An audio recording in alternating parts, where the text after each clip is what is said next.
আসসালামু আলাইকুম বন্ধুরা, কেমন আছেন? আশা করি সকলে ভালো আছেন। আলহামদুলিল্লাহ, আমিও ভালো আছি। তো দেখুন, এই বৃষ্টির মধ্যে ছাদে চলে এসেছি। এসে দেখি আমার মাধবীলতা গাছটা একেবারে ফুলে এক ভরপুর হয়ে গেছে। এত চমৎকার ফুল ফুটেছে, প্রত্যেকটা রন্ধ্রে রন্ধ্রে ফুলে ভরে গেছে একেবারে। আর এটা দেখতেও এখন চমৎকার লাগতেছে।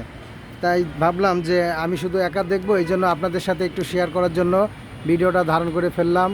তো দেখুন সবার কেমন লাগতেছে, অবশ্যই লাইক কমেন্টস করবেন।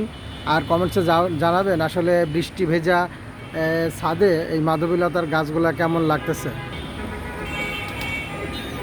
চমৎকার এই মাধবীলতা আসলে দেখলে এমনিতেই ভালো লাগে। আর আমার এই ছোট্ট গাছটা একটু বনসাই আকারে করে রেখেছি, বেশি বড় হতে দিই না।